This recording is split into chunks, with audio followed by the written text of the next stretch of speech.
Estic gravant. Vale, doncs Salvador, un any més a la fira, una mica el motiu d'aquesta visita.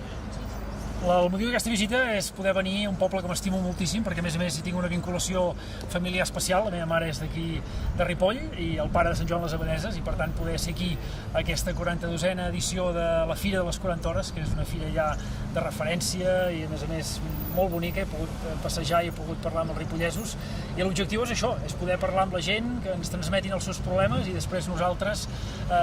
bonament i en la millor manera que puguem poder-los reflectir al Parlament i tirar endavant iniciatives que ajudin a tothom. Iniciatives, per exemple, com els problemes que tenim a l'R3 que esteu fent des de Junts. Exacte. Jo mateix, com a portaveu de la Comissió de Transports, de Territori del Parlament, reivindiquem constantment els problemes que hi ha amb el caos de Rodalies, i malauradament, precisament, la R3 és una víctima i una de les principals víctimes d'aquest greuge que vivim els catalans, que és un greuge, a més, premeditat per part de l'Estat. En l'R3 nosaltres el que volem és que no pari la duplicació de via a Vic el 2030, com al principi està previst, sinó que continuï cap a Ripoll, fins a Ripoll almenys la duplicació de via, però no només, que aquesta via, aquesta R3 que travessa el país, diguem-ne, de nord a sud, pel centre, esdevingui realment un eix vertebrador que pugui donar progrés a les comarques centrals, a les comarques del Pirineu que travessa, i que se li puguin conferir projectes de valor afegit, com per exemple els busos llançadora des de la Garrotxa, que no tenim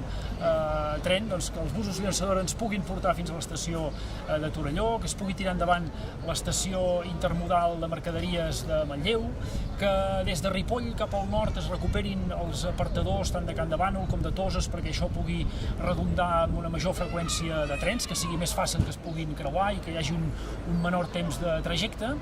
I a Puigcerdà, per exemple, que hi ha la via ara mateix en desús des de la Tour de Querol amb ample europeu, doncs que es recuperi i que d'aquesta manera Puigcerdà pugui ser un node realment de connexió d'aquesta via, d'aquesta R3 cap a la Catalunya Nord i cap a Europa, i que des de Puigcerdà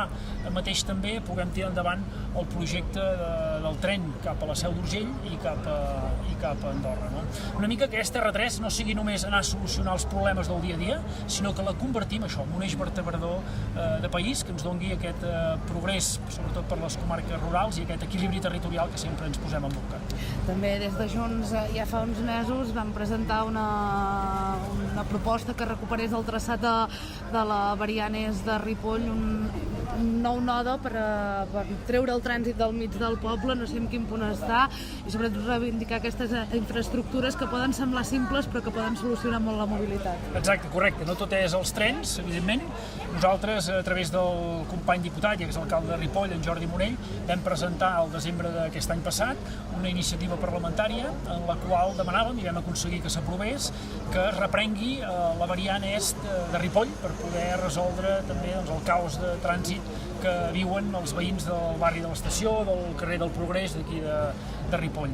Això es va aprovar que es pugui licitar el projecte constructiu ja d'aquesta variant i que es tiri, per tant, endavant l'obra. Esperem que el govern faci cas a aquest mandat parlamentari i